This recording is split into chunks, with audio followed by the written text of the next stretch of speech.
I had some folks that wanted me to do a walk around and some details of this old sawmill, so I'll make my best attempt at it.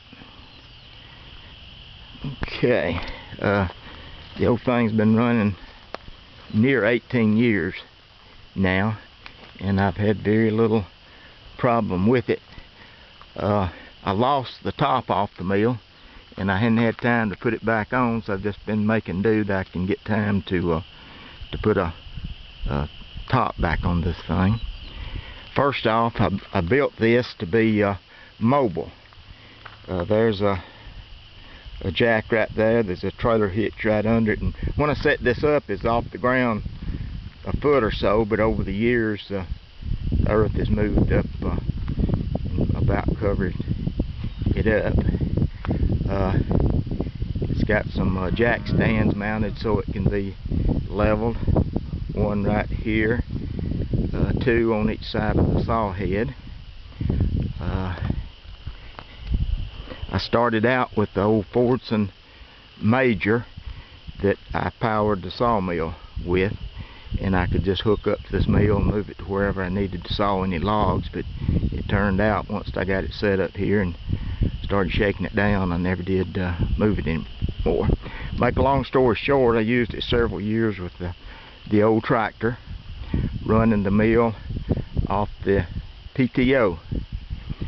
Okay, the tractor finally laid down with me, and I had this old motor here in the junkyard, so I used it.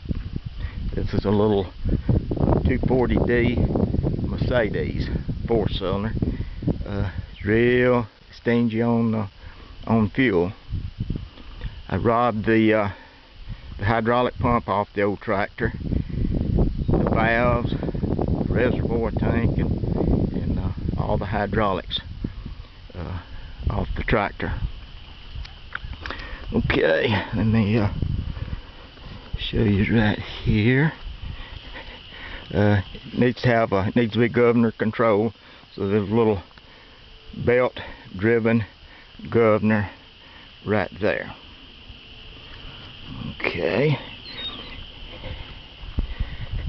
now there may have been several different options. Anybody wanting to build a mill? I happened to build this from just what I had laying around here. I only bought just 2 or 3 items for this thing. Okay, that is an old bush hog gearbox I had here in the scrap pile that I'm powering it with. Like I said, used to the tractor powered it, hook up to the PTO, and the tractor set here. Okay, when I changed it out, the car stops here, and this is where the bush hog goes on there. Okay, on the tractor PTO, the PTO turns in the opposite direction of the motor, so therefore when I started running this, I have to run the transmission in reverse to make to operate the sawmill right. And when I built this, I thought there was just one standard length blade, and I wasn't aware that you can buy blades in any length you want.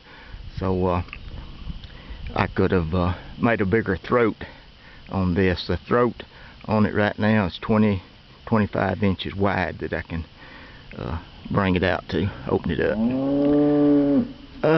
Okay. This is my clutch. That clutch is the motor. Just pulling that right there. There's a cable goes down. You can see working there. Goes up and clutches the motor. It also has a cable there that goes up to the governor. So when I release the clutch, the clutch will engage, plus it will accelerate.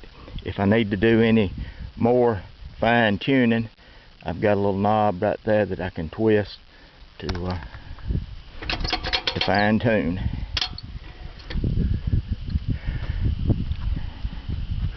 Okay. This wheel, I wanted something that will let the saw head go up and down. I wanted one revolution. I wanted the saw head to drop or raise exactly 2 inches. So the little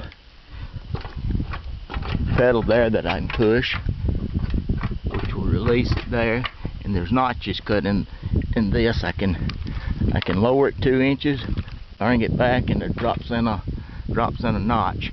Anytime that the knob is up on the top, I know on even numbers, 2, 4, 6, 8, 10, etc.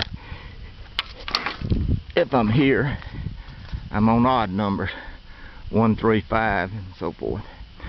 Okay, it takes a little figuring to turn one revolution to get 2 inches on your head. It takes, probably have to pull out a calculator to figure it out, but I've got a 10 tooth pulley pulling a 28 tooth pulley. On the end of that shaft is a 9 tooth pulley, and it will work out one revolution here will cause the saw head to raise or lower exactly 2 inches. Also, I've got little notches cut here for every 1/4 of an inch. I can cut every 1/4 of an inch if I want to. Of course, most of the sawing is going to be either 1 inch or 2 inch.